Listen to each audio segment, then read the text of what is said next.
8h39, la chronique en Absurdie. Bonjour Emmanuel Ducrot. Bonjour Dimitri. Du journal L'Opinion. Alors, voyage en Absurdie fleurit ce matin au cœur d'une filière agricole méconnue.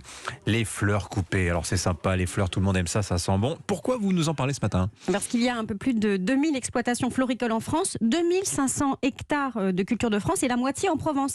C'est une filière absolument minuscule, mais qui recèle, vous savez, j'adore ça, son lot de situations saugrenues. L'Union nationale des fleuristes a tenu lundi les premières assises de la traçabilité des fleurs. C'était passionnant. J'ai appris qu'il y a des géants des fleurs. Mais oui, enfin,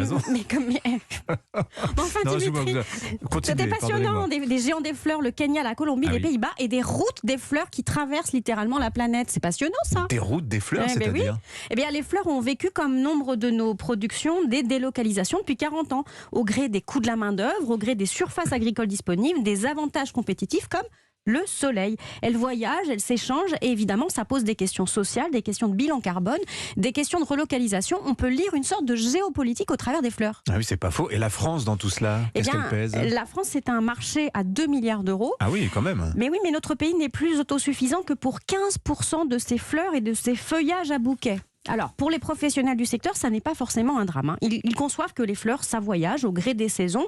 Et puis, on a ici des belles productions, les pivoines, les anémones. On ne pourrait pas, de toute façon, se contenter uniquement des fleurs françaises. Ça n'est pas possible. Non, ce qui inquiète la filière, c'est qu'il est difficile de garder les exploitations qu'on a ici. Et pourtant, les clients aimeraient bien relocaliser un petit peu plus leurs bouquets. Sûr, oui. Les roses, par exemple, il en reste 10 producteurs dans le Var. Ils étaient 250 il y a 20 ans. C'est une hécatombe. Mais qu'est-ce qui s'est passé ? Eh bien, ce qui se passe dans de nombreuses filières agricoles, des coûts supérieurs pour la main-d'œuvre et puis des impasses techniques face aux maladies des plantes. Les traitements phytosanitaires ont été interdits, uns après les autres, certains parce qu'ils présentaient de vrais risques, mais ça donne aussi des situations totalement paradoxales. Un exemple, les roses et les anémones sont attaqués par des insectes qu'on appelle les thrips. J'ai appris leur existence hier. Avec un H, les thrips. Les thrips avec un H. Il n'existe aucun insecticide autorisé sur les fleurs. Alors il y en a bien un qui est efficace contre ces petites bêtes, mais il est réservé aux cultures maraîchères, aux salades et aux tomates, interdit sur les roses qui pourtant ne se mangent pas si vous êtes normalement constitué. Mais pourquoi cette discrimination contre les roses alors ? Eh bien, il n'y a pas pour ce produit d'homologation spécifique pour les cultures floricoles. Une homologation, pour un fabricant, ça coûte des millions d'euros. Ah bon, c'est à lui de payer ? Et oui, c'est lui qui paye pour déposer son dossier auprès des autorités sanitaires. Et pour le marché des fleurs est bien trop petit pour que ça soit rentable et aucun fabricant ne s'est embêté avec ça. Il y a comme ça une dizaine de produits, des fongicides, des acaricides, pour lesquels il n'y a pas d'homologation sur les fleurs. Alors autant les consommateurs sont prêts à acheter des légumes un peu moches, autant pour une fleur, ça ne passe pas du tout.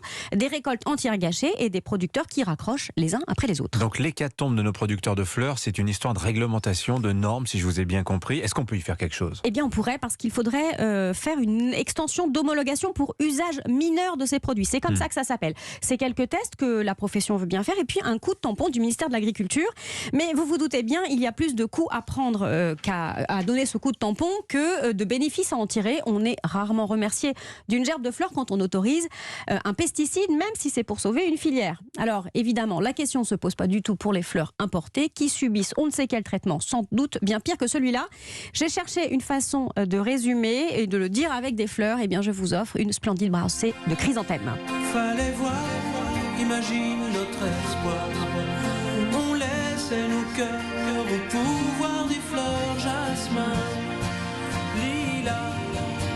C'était nos divisions, nos soldats pour changer tout ça. Voilà, le pouvoir des fleurs, Laurent Voulzy, il faudrait vraiment changer tout ça parce que... Vous êtes peace and love ce matin ? Ah oui, Laurent Voulzy, non mais vous allez comprendre, puisque figurez-vous que c'est dans la salle des horticulteurs, dans le 7e arrondissement de Paris, que le 5 octobre 72, il y a donc pile 50 ans, fut créé le Front National, la tige, les racines du RN d'aujourd'hui.